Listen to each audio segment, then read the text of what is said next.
hello everyone.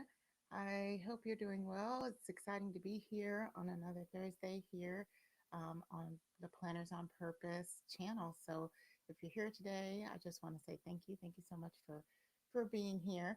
I wanted to talk about how you can change burnout culture by taking a look at your systems and taking a look at how you look at the work demands that may be placed on your team. So if you're here, definitely go ahead and just say hello to me in the chat. And I just want to make sure that you are hearing me okay and you're seeing me okay and that everything is doing well.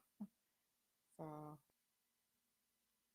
all right, it looks like we're good to go. Thank you so for that confirmation.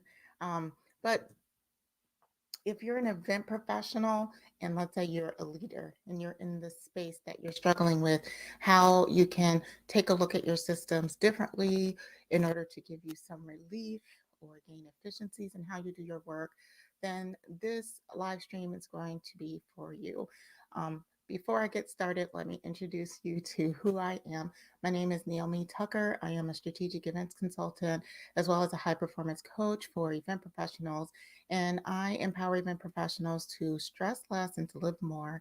And that really means to be more intentional about the decisions that we need to make for the safety, security, and really the well-being of our teams and of our customers. So that is that is what I do. And I love to talk about all things, especially about changing the burnout culture because we have such a culture of burnout and it's so near and dear to my heart. I've experienced burnout many times, and I think many of us have experienced burnout at least once in our career.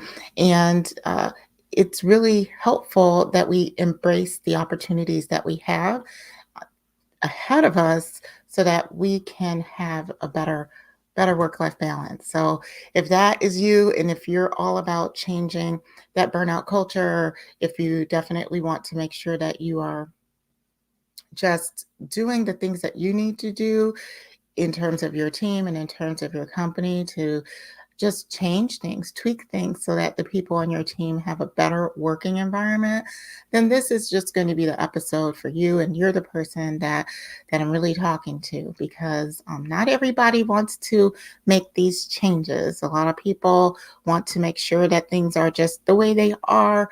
Let's just go ahead and move with it. If you can't handle it, just leave.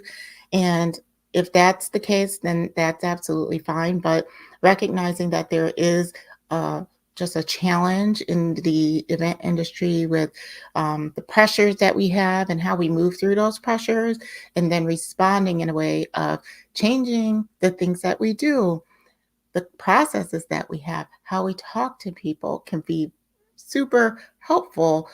One small change at a time is what's going to help with making all of this much better for everyone. So again, excited that you're here, and go ahead and put just something in the chat. Not just something, just say hello. Say hello in the chat to let me know what you think. Are you down for changing the burnout culture at your company, on your team, with yourself?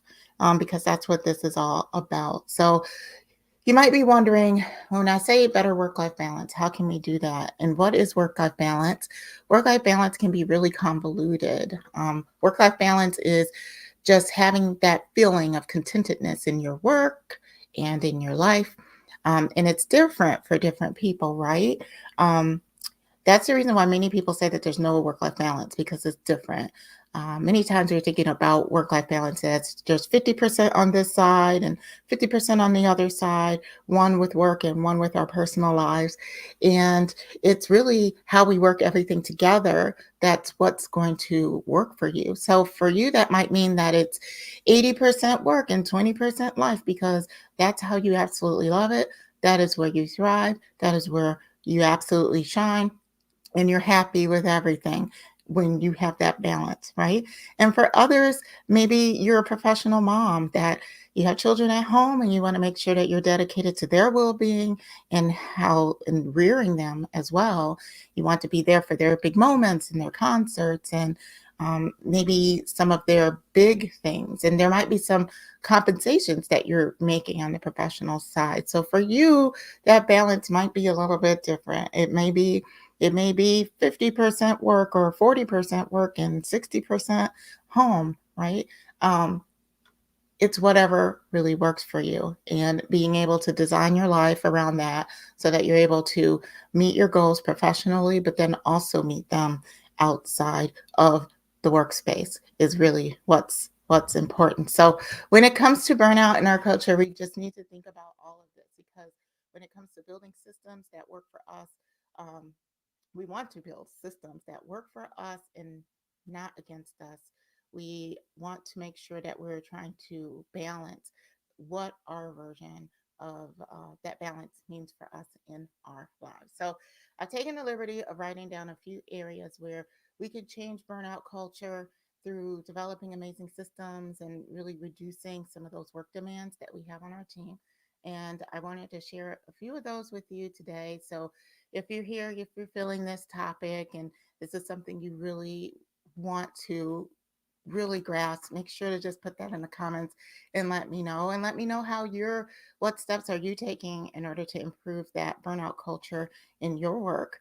I would love to understand your situation a little bit. So I wrote down five. I wrote down five that I wanted to share with you. My first one is just let's try to get away from treating our people like canaries in a mine. For example, we have all these everyday situations that can occur, and many times we know a system has faltered. We know that processes are not working. However, we continue to send canaries, we continue to send our good people into an environment that is faltering. However, we can't blame the bird, right? So we need to make sure that we're concentrating on improving the working conditions of how we work so that we can benefit everyone. And so I think that's one of my first items is making a commitment to make the changes to how the work is completed, to the process that the work that you're doing, so that you can have a more cohesive environment for everyone and make that a target, make that the goal. Um, so that way it's not just we're moving through the project because we want to move through the project.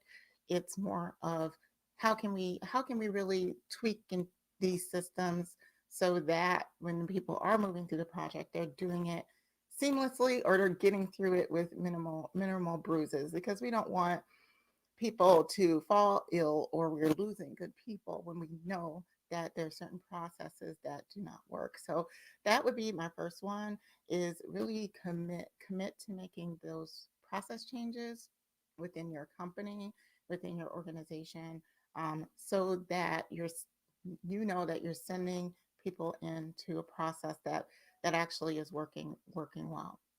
So, number two, the second one that I have is get a good understanding of those pain points. Many times we fail to have the conversations with our team on how process improvement looks. Many times we're especially as a leader, you're at a high level here and you don't really know what it looks like in the trenches because you're never really there. But that means that we have to have those conversations with our team to really understand what is not working so that we can make it better. Many times we already know. We already know what's not working. We just try to avoid it because it's a big project.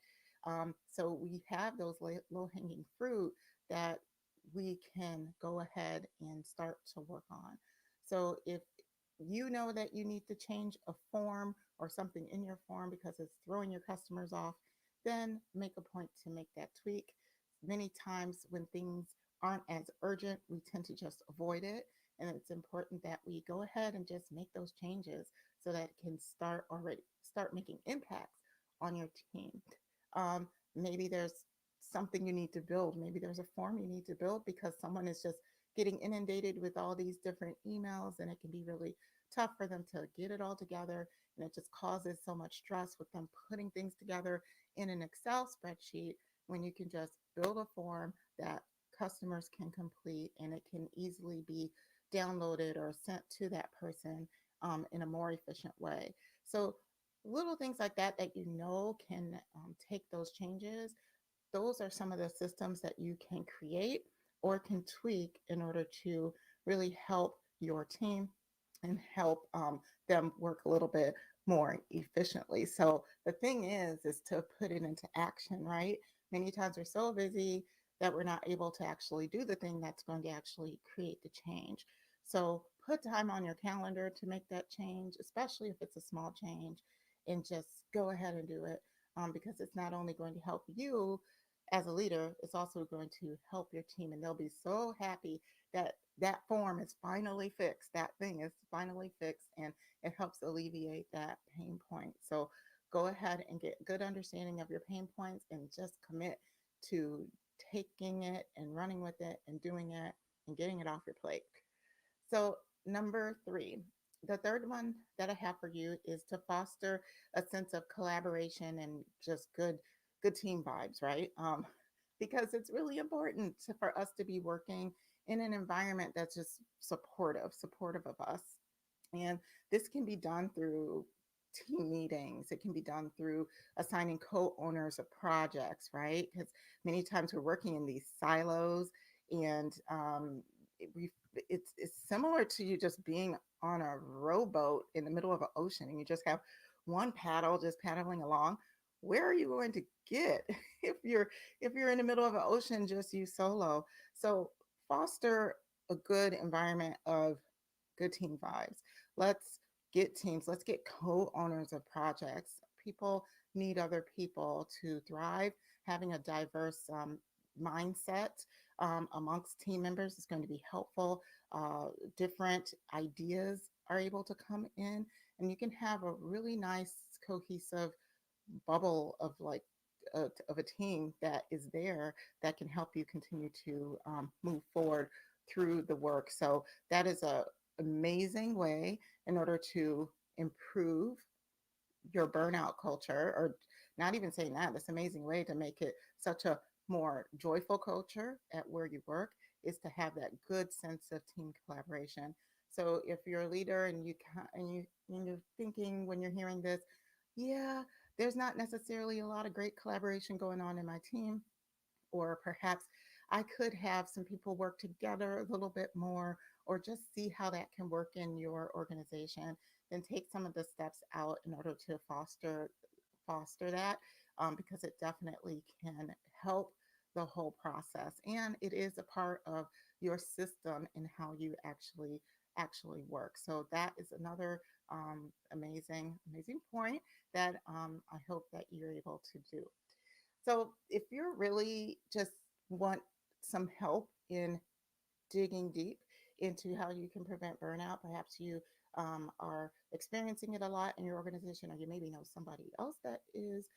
I have a Master Your Burnout guide. It's a guide that can walk you through some simple questions that you can identify on where you're struggling, maybe your key pain points, and you can put a plan of action in place. And this is something that you can just do as a starter.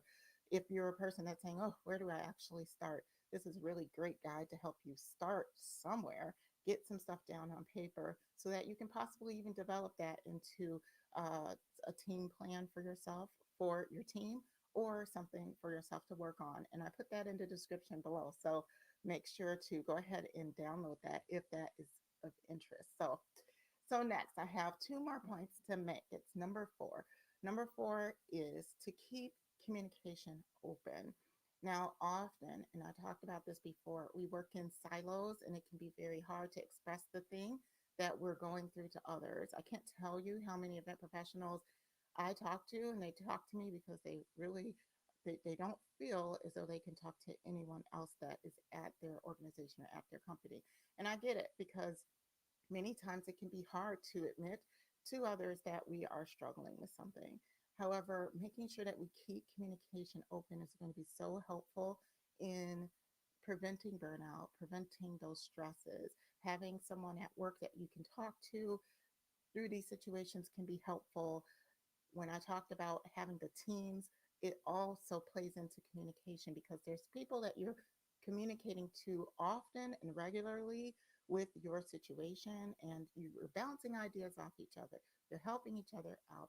So making sure that you're keeping the communication open on your team, that you're having those meetings with your team, it can be very helpful, and it fosters a sense of trust. Trust is it's a big pillar with having great communication and with having a great, excelling, thriving team, is having trust in your team. And nothing can really say trust more than trusting a person and how you feel about a certain project or how you feel about where the work is standing right now. So keep communication open. And as a leader, how you can do this on your team is really foster a sense of openness when you have your team meetings. Really talk about some of those trying situations that you need to talk about, and just put it on the table. Because once you put it on the table, then you can effectively create a plan of action to make it a little bit better for those that are experiencing whatever that hard thing is.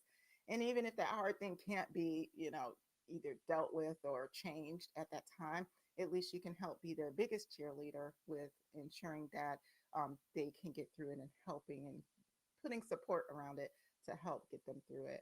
If things aren't put on the table, then you don't know. And that's what ends up happening is people end up burning out. They don't feel like they can share. They don't know if they can get through their situation. They feel like things are inescapable, and then they go. So, as a team, we want to make sure that we're fostering a system of really great communication. And it just starts at being open and honest about your team.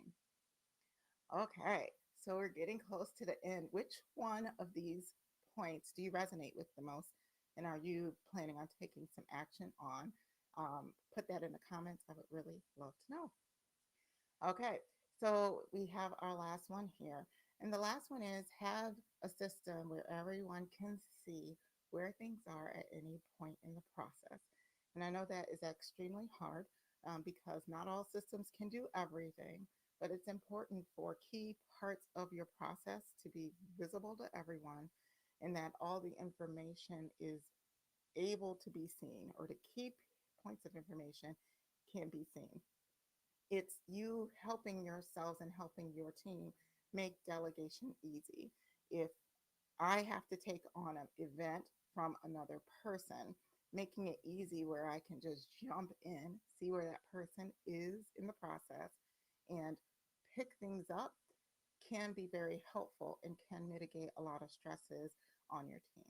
So, finding ways to do that. I know that many people are not working off of really robust systems. And many times the investment, especially at this time where we have many technology tools that are available to us, the investment is well worth it in order to have an ease and in our team, in order for our team to be content that there's a set process and they can see every point of the process. And you as a leader can see every single point of the process too. And so, however that looks for you, I know different organizations are different in how they handle the leads and, bring in a customer, onboard a customer and get them through the planning process and invoicing and, all of the things. Making sure that you have one system that is dedicated to going to be the source of truth for that job, that project, that event is going to be super helpful to your business. So that would be number 5. And that one's a big one to unpack because that takes a lot of time and energy to make it be what it needs to be. But it's definitely well worth it to move through some of that pain to get to that place. And if you already have a system, perhaps there's a part of the process that people aren't seeing. However, there's a lot of pain points that are happening around that. Perhaps we don't know when I'm picking something out of the air when a RFP has gone to a vendor. Maybe that's not being tracked anywhere. And you know, there's not like a point where you can see that. Maybe you just need to add in a little point of the process so that people have some more visibility there. and it's able to help people move through it and see where things are at any point in time. So that one is it's a big one to unpack, but it's in general, having that system is going to be very key. So I hope that you enjoyed this.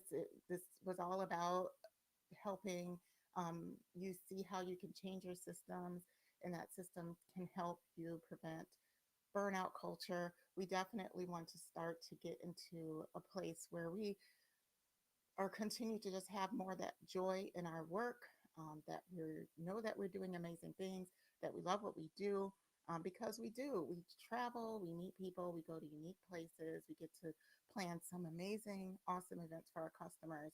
And we want to make sure that we do that in a way that makes us feel good, and that the process in which we plan we feel good about too. And when we have that, that can be a win-win, and not will we be looking at our industry as that industry that is just burned out all the time or has so many people burned out, things like that.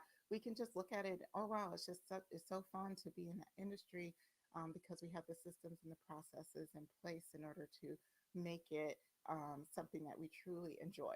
So I hope that you enjoyed this live stream. And let me see. I hope you enjoyed this live stream. And as much as I enjoyed giving you those points, and I look forward to seeing you on the next one. And until next time, please stay on purpose. Bye, everybody.